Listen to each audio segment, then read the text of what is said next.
All right. We're here right at 11:30, so we're going to get going. Because we have 50 minutes to do a lot of stuff. So, good morning, everybody. My name is David Lee. As it says on the title slide, we're going to be covering this masterclass, the next frontier of identity. And I built this slide and this deck and this whole class based off of a talk I did a couple of years ago at Identiverse called How to Be an Identity Jedi. Now, for those of you who don't know me, or I don't know you, I've been in identity for about 20 years. Started in the federal government. I've worked at Fortune 500 companies, Fortune 100 companies, vendors, resellers, everything.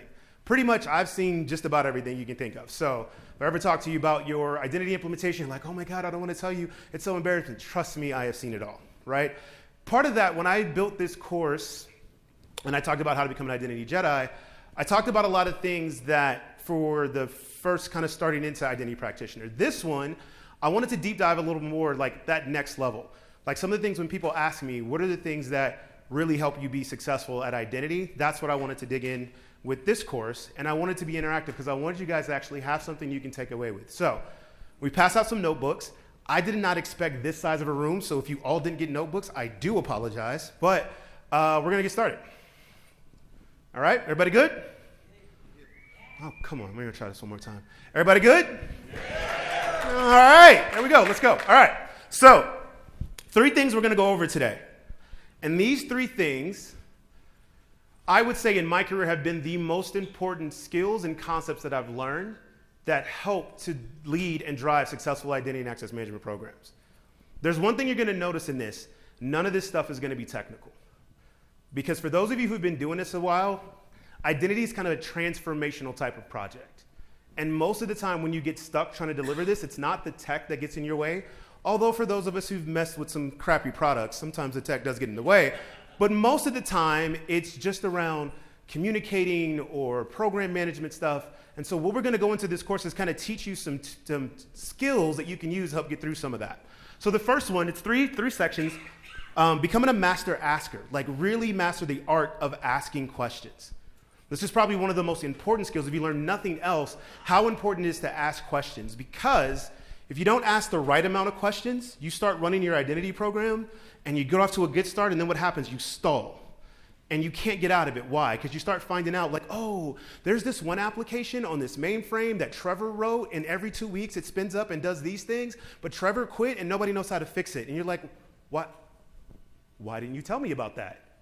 Well, you didn't ask. But if you learn how to ask questions, you uncover a lot of that stuff in the beginning.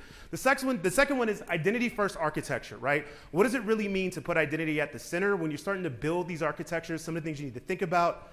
The third one is business value. This one, communicating business value of identity. Be very honest with you guys. We suck at this very badly. But this is one of probably the most crucial thing, especially if you're in a big organization, especially if you're in an organization that looks at identity as just another IT function, or you're in an organization who they're just like, yeah, we just don't care, right? You've got to learn how to communicate the business value of what you're doing because you need what to make this work? Funding.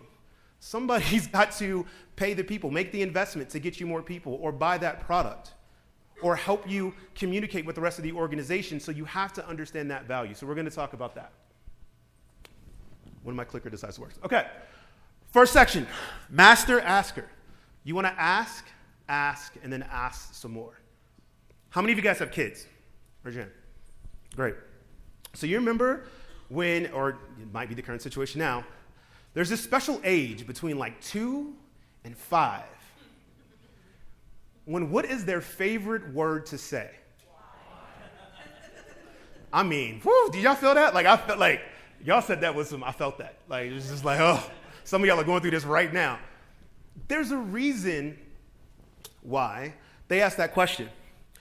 Mostly at that age, right? If you look at the human biology, the brain is trying to take in all these new things, right? They're a new human being. They're taking in all these things that they see, and the brain's trying to apply context to that. What does all this stuff mean? And then who's the person that they know that usually answers the question? Is you, as the parent. Right? So then you walk around with a little shadow that goes, why? Daddy, why? Mommy, why? Why? It's nap time. Why? It's time to go sleep. Why? Right? Because they're trying to understand what all this means. Now, they're not doing it to be annoying, depending on your kid. Some of them might be. But they're really just trying to understand what all this means. Now, I'm not telling you need to turn into a toddler at work, although we all do love nap time, so maybe. But what you want to do is you want to ask open-ended questions. You want to get really good at asking questions to help uncover context to what's going on within your organization. You don't want to ask surface-level questions where they can just give you one answer, one-word answers, two-word answers. No, you want the deep understanding of why we're actually doing something that way, right? You want probing questions. So when you ask, like, hey, what's the business process of how we do joiners in our organization? Oh, that's awesome. Hey, why do we send this to the manager for approval? What exactly is the manager doing when they approve? You want to understand these things, so you want to start digging into context, right? Because you're going to start getting some of those things I talked about earlier. Oh, that's right, we do this because of this reason, right? You want to encourage reflection. The type of questions you want to ask, that first level is like they're going to answer it. That second level, they really start to think about it. They start to think about, okay, well, I've been here 7 years, and when I got here, Terry told me it was like this, but yeah, I don't really think I know why we do it this way. That's what you want. You want people thinking about that. And you want to employ active listening. This is really big. Sometimes I think we get into it and we just want to go collect requirements. So you're asking questions and it's like, okay, hey, what do we do there? Okay, now you do this. Now you want to get to the next one.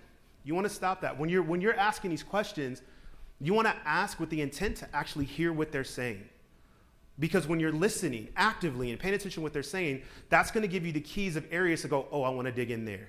There's my next prompt question for the next why. I want to understand more about that. So when you start to kind of set up your interviews, whatever you're doing across the identity architecture, if you're setting up access management, PAM, whatever it is, anytime you have to start asking questions, you want to go into kind of prepared in that mindset of, I want to ask deep probing questions, I want to actively listen, and I want to cause this person to reflect because I want to get down to the root of why is it we do exactly what we're doing. Because for those of you that have run through an identity program before, you don't want to just take what you did before and then put it into this newfangled system that you just spent all this money on, and then guess what? Garbage in, garbage out. We've heard that all the time. What happens? We spent a year and $1.5 million and all this stress, and it's like, guess what? We didn't get any better. Why? It starts right here. We didn't ask enough questions. We didn't get to the actual reason why we need to do something. Okay, so some example questions. It's going to be interactive. I need a volunteer. Who's feeling fun? All right, this guy right here. Okay, I'm going to come back to you. See, I love when people volunteer. I'll come back to you later. All right. So how do you go about doing this, Dave? How do you ask open questions? So you don't have to be like a toddler and just ask why all the time, although you could because it would be really funny to see your coworkers respond to that. But simple things like, okay, sir, hey, Robert, how you doing? Nice to meet you. David, what's your favorite color? Blue. Blue. That's awesome, man. Why is blue your favorite color? I think because I have blue eyes. Okay. What about like having blue eyes like resonates you with that color? My mom has these deep blue eyes that I got them from her, and I'm very proud of what she's done with mine. All right. So would I be fair to say that like having that color and wearing that color just kind of brings some of that pride and like remind you of your mom, you like it, just kind of feels good when you wear blue? It does. Okay. I would assume that because you're literally wearing all blue right now. So, and it. Except that, yep. But it does bring out the blue in your eyes, so it looks very nice. So, okay, that interaction right there, right? Just able to probe and ask the different questions, right? I could have just asked them why all the time, and you can start that way, but you basically just want to dig in and understand. So now I not only know that his favorite color is blue, but I know his mom's color's eyes were blue. He really likes that. It resonates with him, so he likes to wear blue. So I know a context of why his favorite color is blue. Now I got to change all my security questions. Okay, well that's a different problem. All right, so coming up, here's our first interaction of the day. I'm going to teach you guys this game that I like to play when the clicker decides to work or not work. Yep, now I skipped it. All right, come on. All right. I call this the questioning game. Here's what you do. You start, and you can use this for anything, right? You can use this for things that you're trying to figure out, if you got some things you're going to do, or like when you're starting to set up your interaction with anybody that you want to ask questions about. So you ask your surface level question, your first question first. And after your partner answers that, you follow up with a simple response. Why? Right? And what you want to do for this exercise, you want to repeat that 3 times. So whatever they answer next, you ask why again. Whatever they ask next, ask why again. You're only going to go 3 times. When I put production use in real life, to really get to the value, you want to try and get 6 additional times for a total of 7. And so as a homework assignment, outside of this, try this for something just on yourself. Like, why do I like to travel? And then answer the question. And then ask yourself why. By the time you get to 5 and 6, you're going to hate me because you're just going to be like going into some kind of deep stuff. But that's what you want because it makes you focus on like, why do I actually really like something? Why do I really do something? And what you should expect is that you get to 4 and 5, it should take longer and longer for that person to answer. That's not a bad thing. That's a good thing, right? Okay, so we're going to give you guys 10 minutes. Partner up. We're going to do the question game. Let me set my timer. I told you guys. Ready? And go.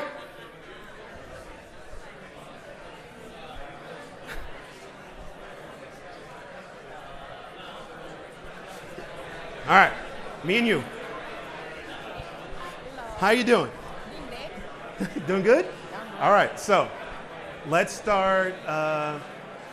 You can ask me a question first. So why did you choose identity? Why did I choose identity? So it was challenging. Like I like that it was different and something that I didn't really understand when I first started, so I wanted to figure it out. Like what challenges did you face? It was so much different than the rest of cybersecurity, like trying to figure out how to create and manage access. I just thought that was a huge thing to kind of figure out at the time because I didn't know anything about it. I got it started when I was really young. I was like 23, and I never heard of any of these systems. So I like puzzles, so all of it was like a big puzzle to me. What is your greatest puzzle that you have? The greatest passion that I have individually, doing stuff like this, speaking, holding courses. I love it. It's just fun. No, so when you're working in identity, right, what is the biggest challenge you face? Oh, the biggest challenge I face in identity.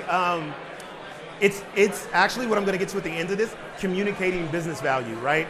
Talking to a business owner and having to explain to them why it's important that need to invest in identity, right? Because sometimes they don't understand it. They think it's just, oh, we're just creating accounts. I don't need to really spend that much money. That's been the biggest challenge, is trying to get them to understand why it's important. You have been in this industry for 20 plus years, right? So do you want to continue the rest of your life in this? No, I don't. I actually want to probably like another 5 years, and then I want to go to the next portion of my life. There's some other things that I want to do. You are done, like, and you have to continue it. No. We don't have to continue. That was really good. I like the questions. I like the follow up. All right. Thank you very much. Yeah, no problem. Nice meeting you. Same here. Okay. Everybody's good. Everybody's good. 10 minutes. We're doing good. 12:30. All right.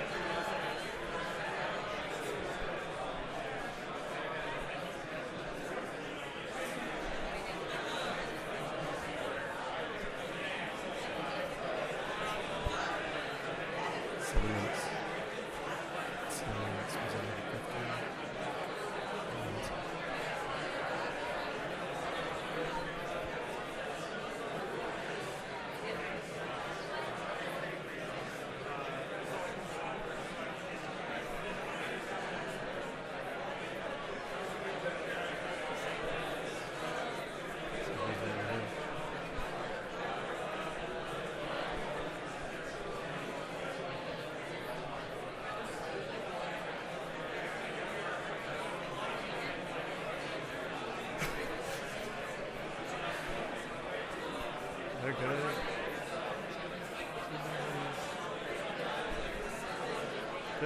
Good interaction.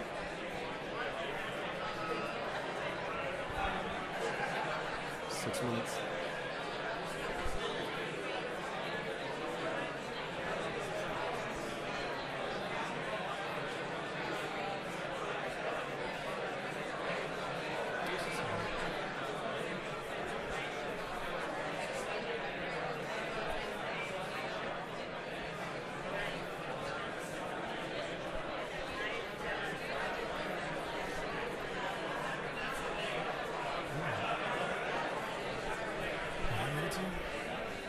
Chair right there.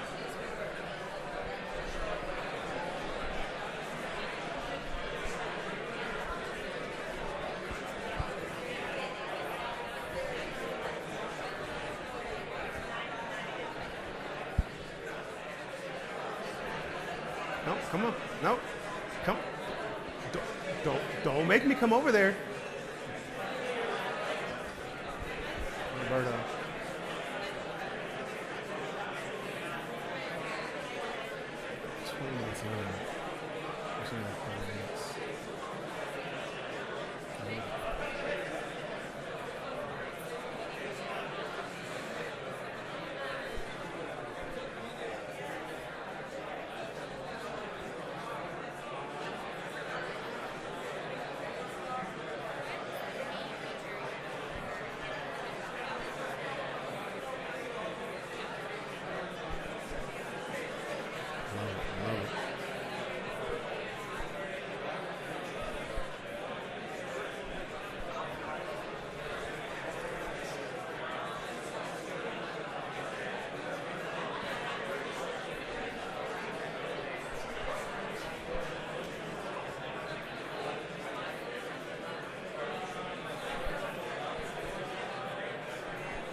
Minutes.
Good.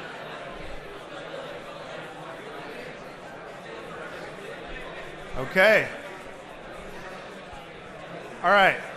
So we're going to reel everybody back in so we can get in. Saw you guys having some great conversations. I feel sorry whoever got stuck with Vlad. Just kidding, buddy. All right. So you guys have fun? Learn something new? A little bit? Okay, so things to remember, right, when going through this. And I know it's a small amount of time, exercise, things like that, but you really want to emphasize on just kind of going beneath the surface of questions, right? The more you practice this, it just kind of becomes a little bit more natural, right? You don't ever want somebody to feel like you're interrogating them. Unless you're trying to interrogate them, and it's your 16-year-old who you told to be home at 11, and it's 11:30, and you kind of want to interrogate. But again, you get comfortable with it, finding different ways to kind of ask those questions. Again, active listening, right? Try to, if you're a person who you've got to set up your questions and you want to ask and write them beforehand, do that. So that way you're not like concentrating on your next question when somebody's talking, because it's going to throw you off and you won't be really hearing what they're saying. So remember, active listening, you want to tune in and lean into that silence, right? When somebody, you ask them a question and they kind of pause, just let it go. It's okay. Silence makes a lot of people uncomfortable. I don't know why. Get comfortable in it. Just let them sit there, right? They need clarification, ask them. It was like, is the question make sense? But give it a good 15 seconds. Trust me, it's not as long as you think it is. It's just we just get uncomfortable when people doesn't say anything. Like if I just started talking and I just stopped. See, like he's already getting awkward. He's like, it's only like 3 or 4 seconds, right? We're just not used to it. But like, you want to give people that time and the reason why you want to do that is because then if you start throwing something else at them, that person's thinking, they're trying to recall, they're getting in there. You don't want to disrupt that because what they're getting ready to tell you is what you want to get down to. All right. So next up, identity centric and identity first, right? So we've made this a nice little buzzword for the past 4 or 5 years. Gotta love marketers. Just kidding. I love you, marketing people.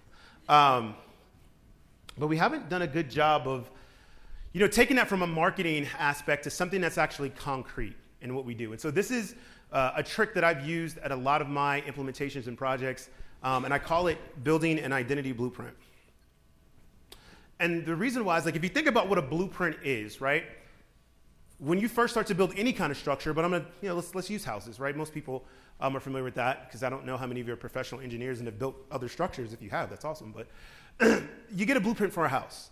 And what do you put on that blueprint? Like you lay out everything that's gonna go from that house down to the slope that it's on, like how long the foundation is going to be, how deep the foundation is gonna be, what kind of structures you're gonna use and set in place, how long the 2x4, all this stuff you lay out and you write it down on this piece of paper, and then you use that piece of paper to go out and build your house, right? So now you know what's actually built to spec. Why do you think engineers do that? No, seriously, I was asking. Is anybody? No? All right, you guys.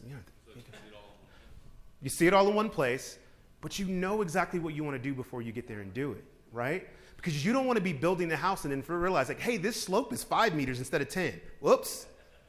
Because that means the foundation needs to be a little deeper. We'll just keep building, and when your house slides, my bad, right? But we do this all the time in software projects, especially identity projects. We just run and we get started, and then we go, okay, great, we're going to use this, and like, what are we going to use for a unique identifier? I don't know. You mean we need to uniquely identify every identity in the organization? We didn't think about that. That becomes really hard to do after you've rolled out your identity system. And people already have their identifiers. You got to go, hey, so we're going to rename your account? Sorry. So this is an exercise I like to do, and think about this as a contract for your digital identity, right? You're in an organization and you want to lay out, what does an identity look like in my organization? From the first time I start creating digital attributes, what are they going to be? What is my unique identifier? What are access attributes I'm going to use? What are display attributes I need? What are the data flow rules? Where does this data come from? Who are the business owners? Who controls the systems that this data comes from? All questions that you want to ask ahead of time, that most of the time we don't, but we ask these questions, but we're already in the middle of a project, and it's really hard to make those changes. So, just like with the house, want to build a blueprint. So here's kind of an example that looks really bad on this slide, but doesn't matter. We'll go through it. And you can do this in an Excel spreadsheet. You can do this in a document, right? It's what you use to write it down doesn't really matter. It's more so going through this process. So as we walk through here, right, like just columns, attribute name. Okay, what are the attributes in my digital identity, right? Description, what do they do? Does this attribute grant access? Are we going to use this to grant access to something? So you would have maybe job codes, roles, groups, right? You would ask yourself these questions as you're going through these attributes. Is this display only? Right? First name, we're going to use that for display only. Are we going to make changes to it? Correlation attribute. Is this something we're going to use to correlate?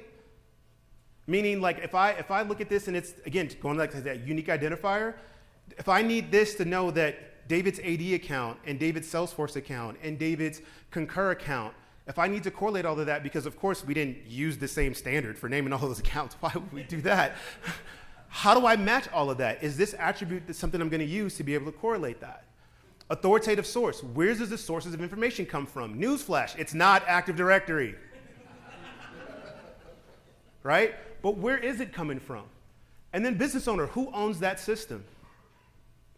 Because if I want to go make a change, if it is a correlation attribute and it does come from this source and I need them to change the way this data comes into my system, guess what? I'm going to have a conversation.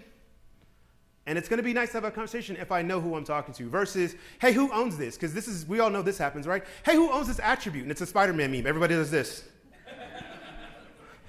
And we're just like, somebody owns it, right? So this process in the beginning, right, allows you to start kind of setting up some of these pre-conversations you know you're going to have, right?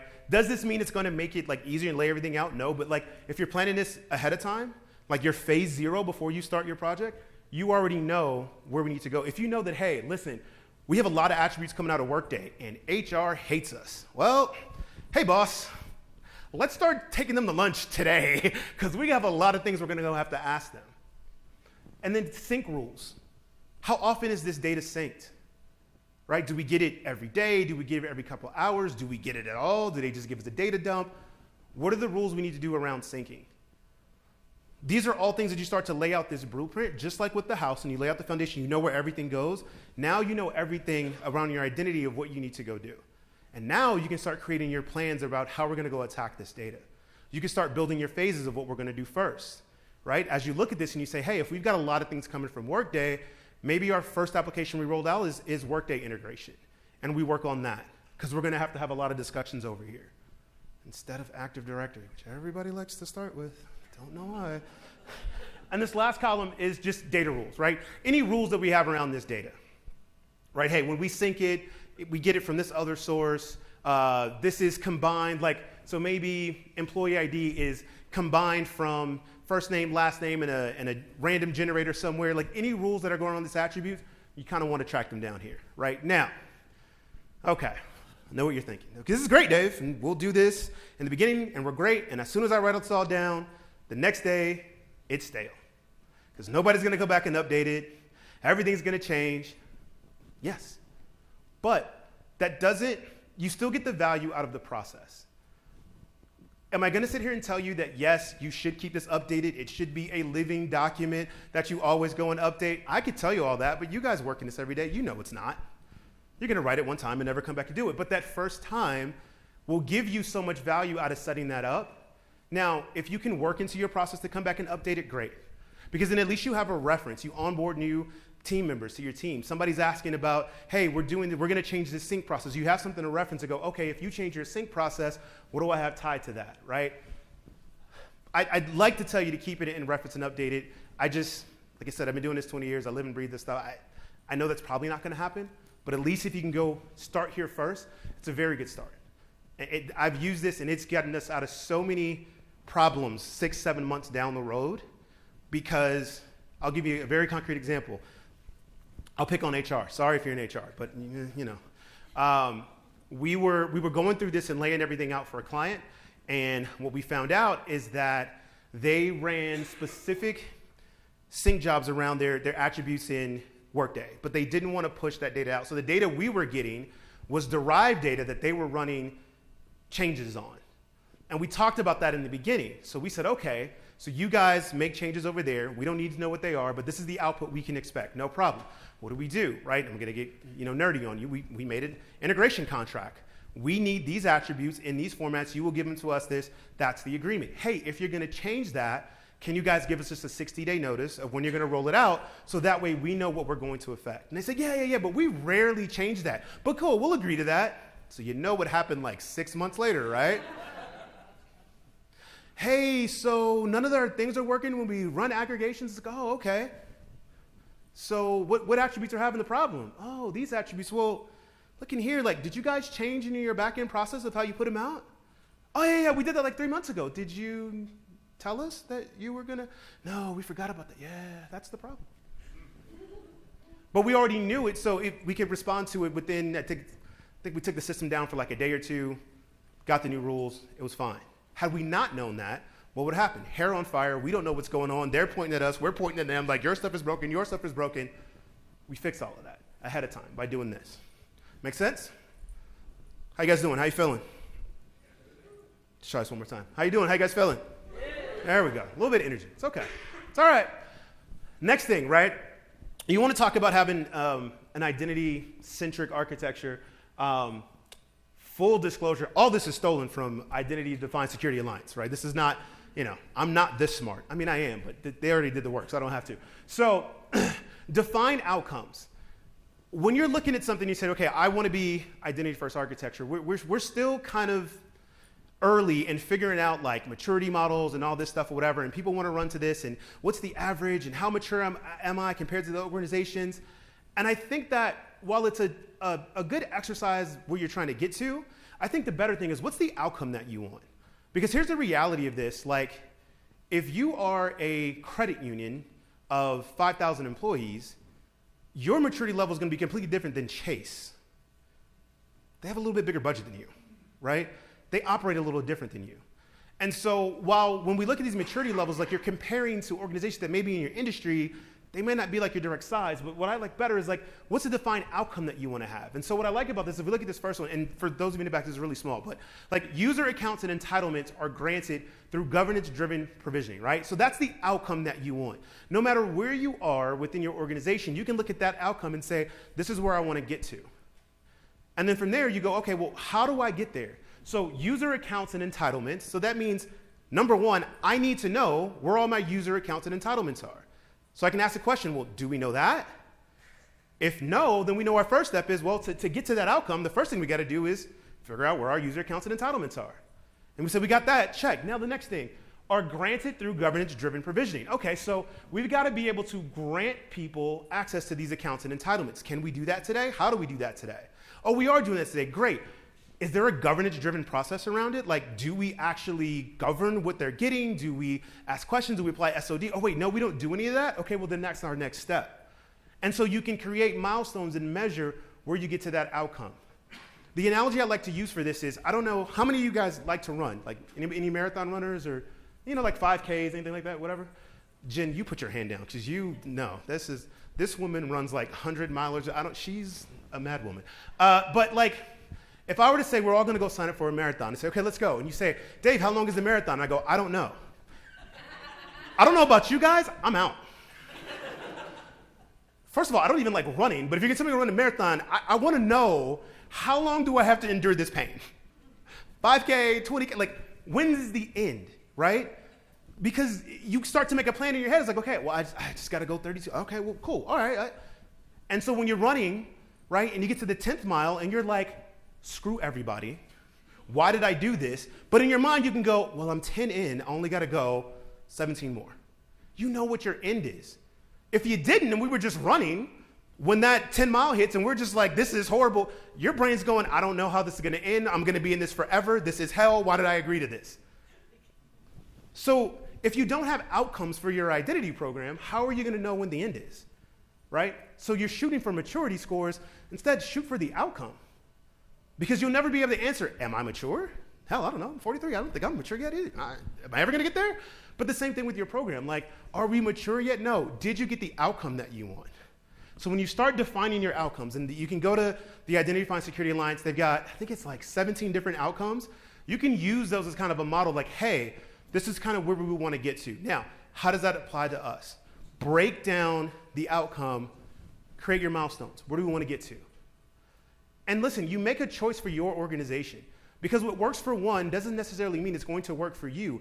And that is okay. Please do not fall into the trap of thinking, you've got to have super automation this, and now that you need to do what's right for you that your organization is going to implement and maintain. Because if you can't maintain it, it doesn't matter how super automated it is when nobody knows how to fix it when it breaks, because it is going to break. So you have to have something that your organization can maintain. Make sense? Okay, you guys just leave me up here with no feedback whatsoever. All right. Things to remember on this one, right?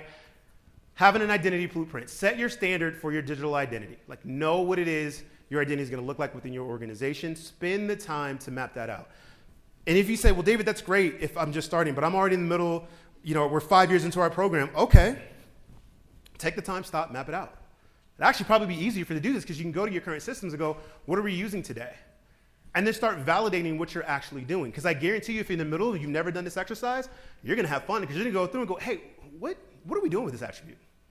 Where are we getting this from? You'll start to find some of those things. Define outcomes, right? This is something I really push with a lot of clients I talk to. Find the outcomes that you want. Seriously, use IDSA. They've done the hard work for you. They've laid it out. They've even mapped it to NIST controls. So if you're an organization that loves NIST, I'm not knocking NIST in any way, but I'm like, if you just, that type of organization, they've already mapped those outcomes to NIST controls. And so therefore, you can build your milestones and report straight to it. Hard work done for you. You got to love that.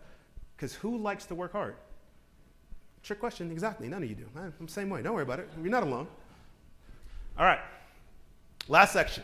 How we doing on time? All right. We're rocking. We're rolling.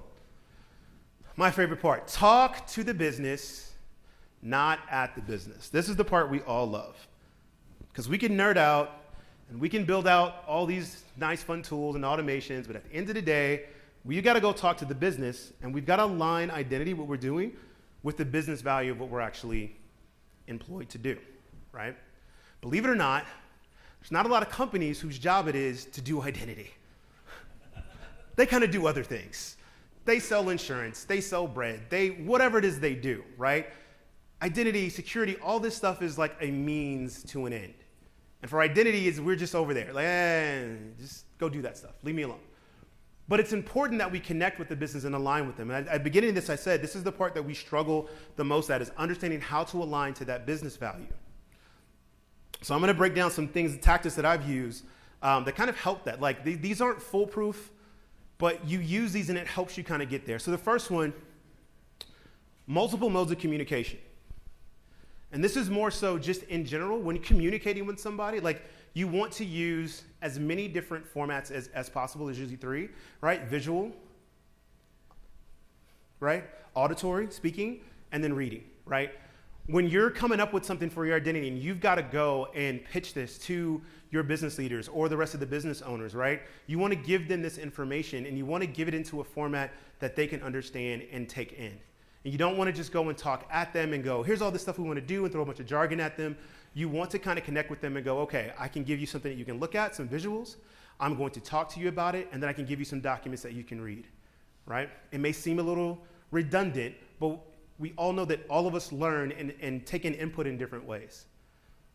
And part of this is connecting with your business and understand, like, how does my business take in information? Because every business is different, right?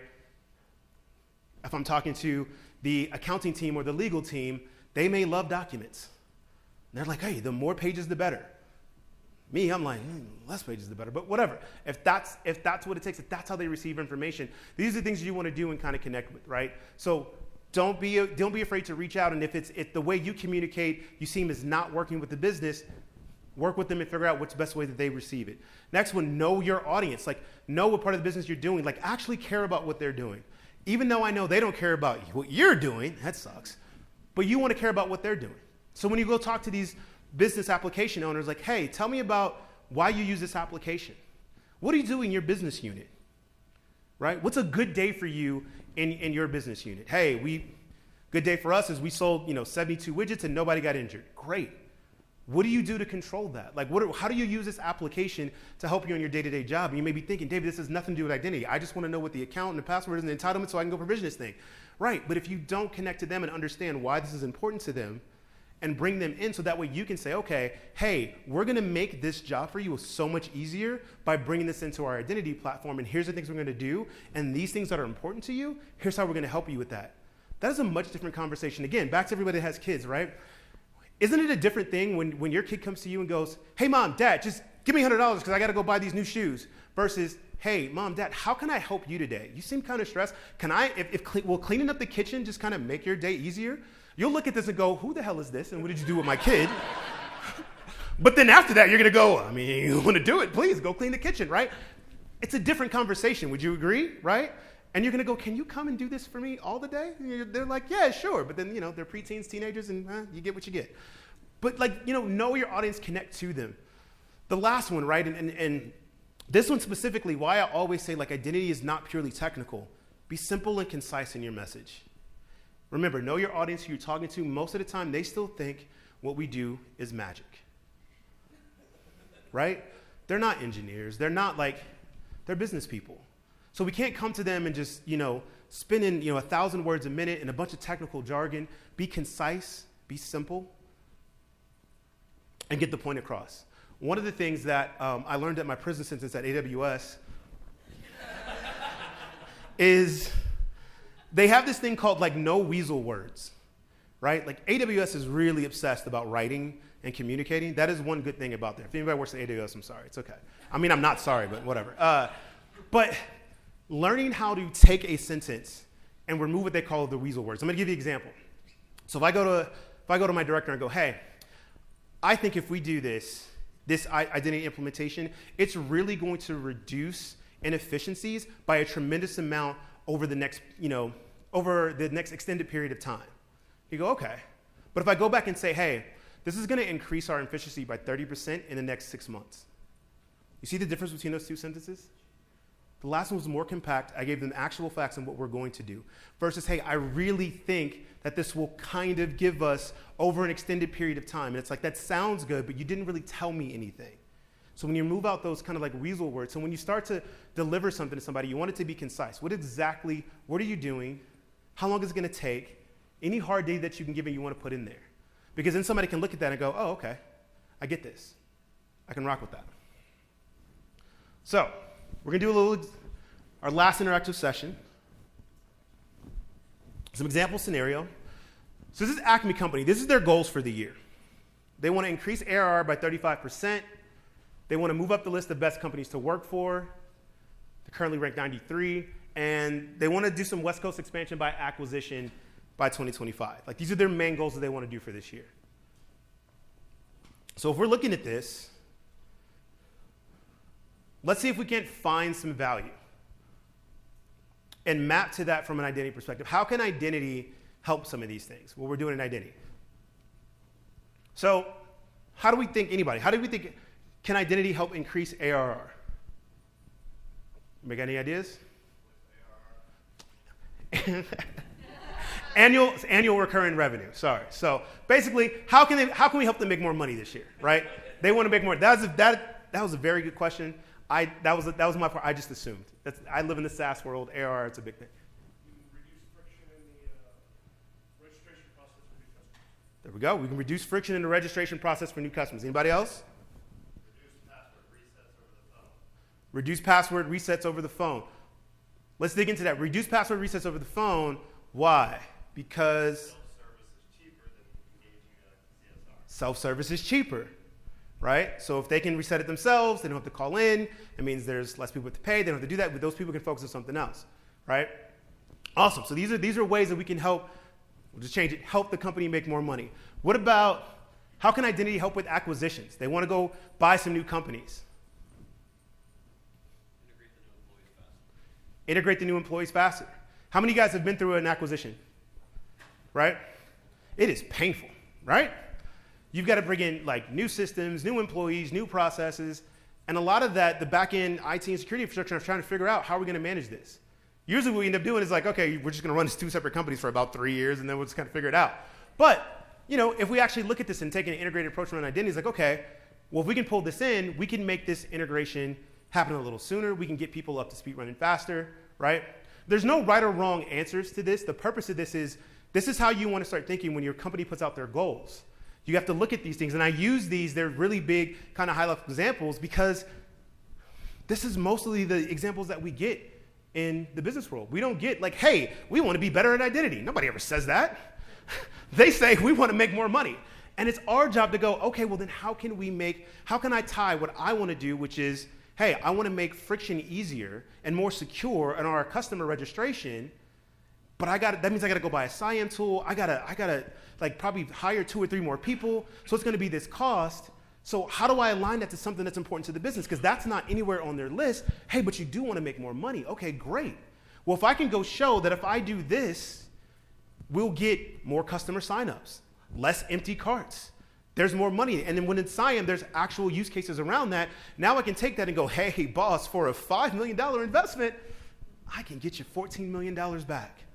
That's a lot better conversation than, hey, can I have $5 million to go just kind of do this stuff that I want to do that you don't really care about? Oh, no? Okay, well, I'll come ask again later, right? So, last interactive section, and then we're going to wrap up. You are going to build an elevator pitch.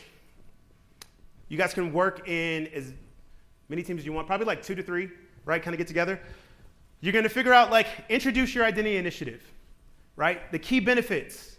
What are the primary benefits of the thing? Your unique value proposition. Why is this? What's the unique thing? I am literally turning you into startup founders and teaching you how to, because you're going to have to pitch this to your business. For those of you who are in organizations where they just do everything and you just go and ask, I know you're going to be like, why do we do this? I ask my boss, he gives me whatever I want. She gives me whatever I want. Bless you. Can I come work there too? For the rest of us, we live in the world where it's like, we got to go fight. And so doing this, I learned this at I think I can say this. It's been long enough. I did a contract at Nike. Where's Roberto? You still here? So Roberto and I, way back in the day, and I took this from them, worked at Nike. And the one thing I loved about working at Nike is, one, it's freaking Nike. Like, you walk around, it's great. You see all these athletes. But they took every project. Like, they built like a marketing plan for the project. You picked like a cover athlete. Like, everything around the project was like, hey, how do we get excited about this? How do we bring this in? But what I loved about that is it got everybody involved in it. They were excited. Oh, I want to work on this. What is it, right? And when you do that, people are invested in what you're doing. So this exercise, you're going to go through this. You want to end with like a call to action. Like, hey, why should we get this started now? It's a lot to do in the next 10 minutes. I just wanted to, walk you through it. Part of this, right, when you're thinking about this, how will you pull this together? Well, one, I got to know what's important to my customer, right? I got to know their business values. I probably have to ask some questions, right? All those things would help you kind of build this. So 2 to 3 groups, 10 minutes. Do your elevator pitches if we have time. One lucky group can present their elevator pitch to the class. All of you just got really nervous. Okay, maybe we won't do that. All right, you guys ready? Get started. Go for it.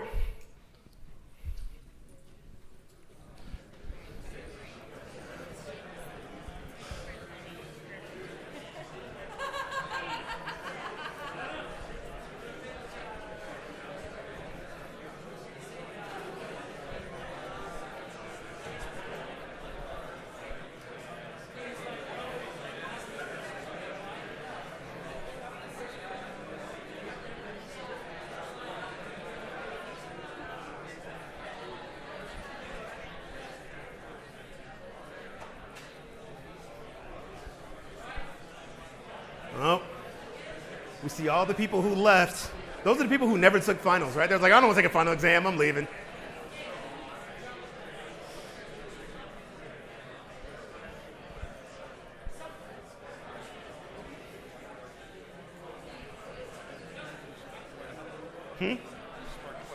Hey. Yeah. When you get those blank looks and no questions. That's the whole point of the class, man. Really wanted people to get involved with stuff. Anyway, don't interrupt. Oh, no problem. Oh, good. People are checking out, leaving early anyway. Anyway, hi, I'm a happy subscriber. Again, I got dumped in January somehow in translation. I resubscribed yesterday. But I also work with the Sarah and the 81st authorization Substack newsletter. So Nice. we're 3 orders of magnitude to go to catch up with you, but the authorization business is nowhere near as far along as I am. but it's growing. So I was also here to hear what questions you got. yeah, me too. You learn a lot more as a speaker from the questions. Yeah. Oh, 100%. 100%. And I clearly need some traffic. That is the stylist / girlfriend right there. This is. I no longer have control over my own wardrobe. So. That's the first rule. I am control what you can. Serenity prayer and access control. Very much.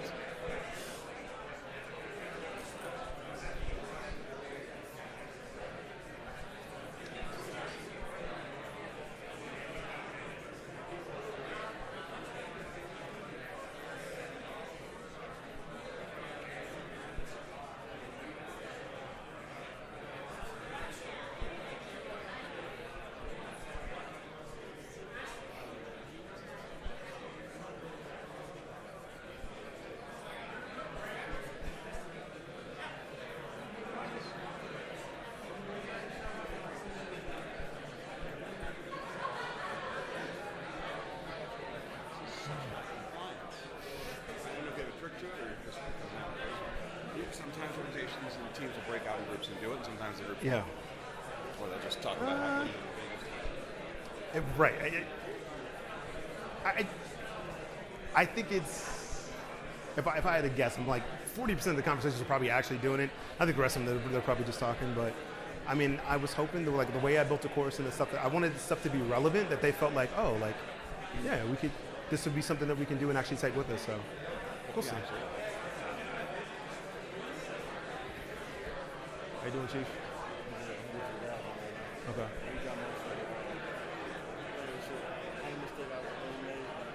mama, you shouldn't record the interaction. It was so dope. You like, it cut me off on. I got like 47 minutes of Okay. my still recording. Okay. I'm here with Tap Dog as well. Oh, okay. We got enough to do the floor, or no? We got enough. Oh, okay. Okay. All right.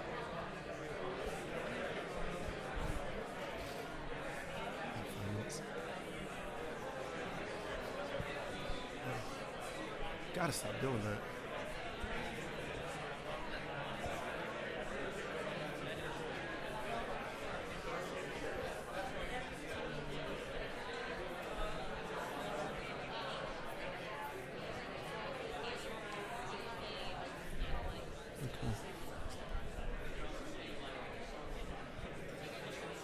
I wear a size 16, Cassie.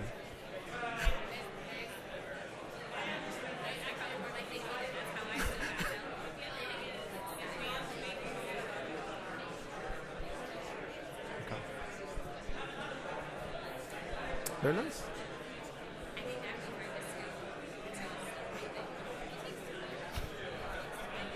Oh, they'd love that.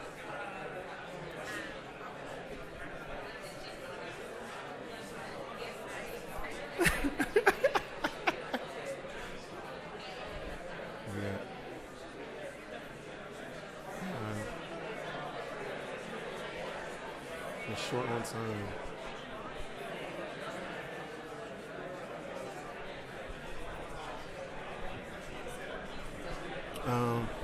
We'll probably go like another 2 minutes.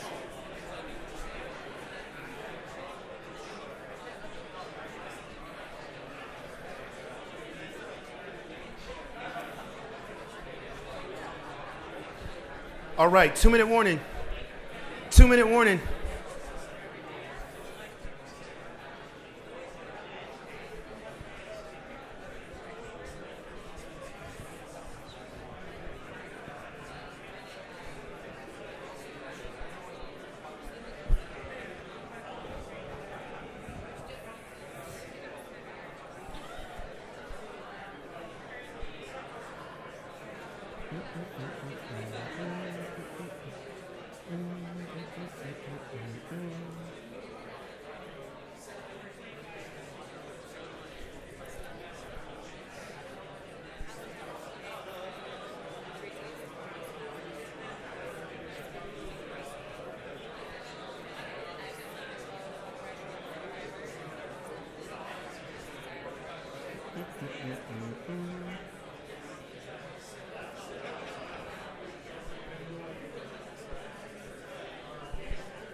So about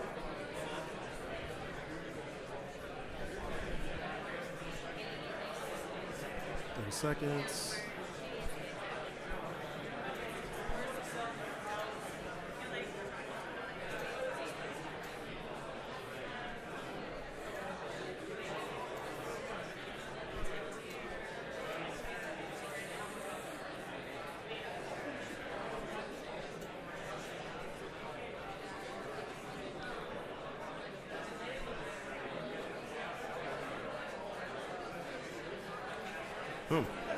All right, all right. All right, so we're going to bring it back in. We're going to wrap up so that way they don't yell at me for being late.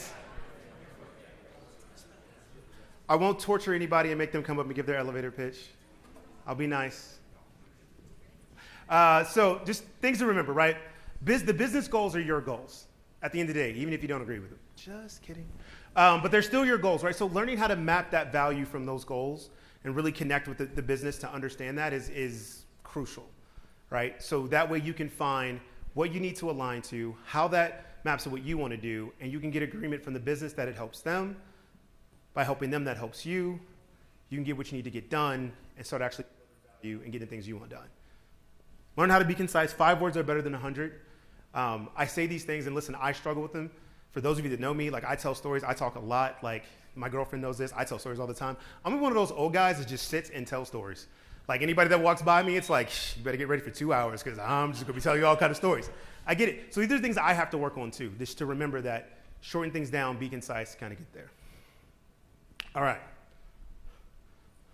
Wrapping up. They did not actually update my slides. Oh, whatever.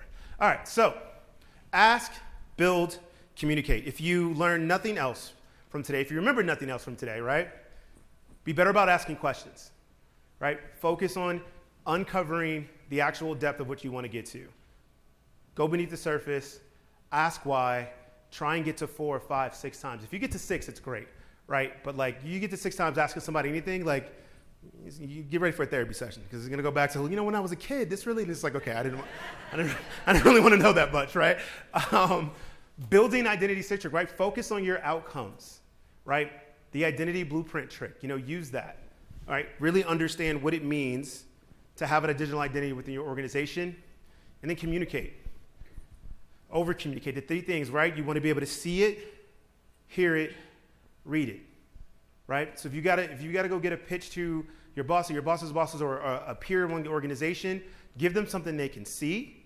One of the big things is identity, like project plans, like here's where we're at, here's the milestones, right? Hear it, talk to them about it constantly, always keep them updated, read it, send them information that they can read, right? If you give that to them those 3 different ways, they always kind of know what's going on, but that also helps you to pitch that value to them of why this is important to you and then what it's delivering to them, right? We've got to get better about communicating the business or the value of identity to the business.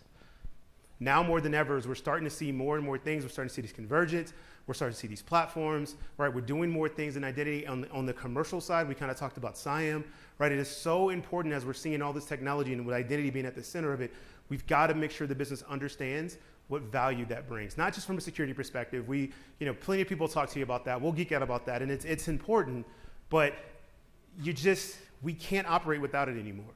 Every company is a tech company. From the moment you start, if we all started a business tomorrow, incorporated, got an LLC, and got a website, guess what? You are now in tech. Whether or not you want to make chairs or make fancy shoes or cast these sparkly pants, you want to do a website and sell something, you're in tech. And so these are things that you've got to worry about your customer's identity. You've got to worry about your employee's identity. You have to manage all these things, whether you like it or not. And so we've got to make sure we're doing a better job of communicating that value. So with that, look at it, 12:28, we're going to wrap early so nobody's yelling at us. Thank you so much. Ways to connect are up there. There's also, I didn't update the slide, but if you head to my website, probably like next week, I'll have something on there. I created a study guide and a little AI bot to help you through this stuff. So if you want to practice, you can go to the website, interact with it, it'll help you practice some of that stuff. I hope you have a great week at Identiverse. It's Thursday night. When is it? Was the party last night or was the party tonight? I don't even know. The party's tonight? Oh, hell yeah. The party's tonight. We are partying, right? Because we are going to wake up like at 1 o'clock tomorrow. So look, hey, have a great time. Enjoy. We'll see you guys later.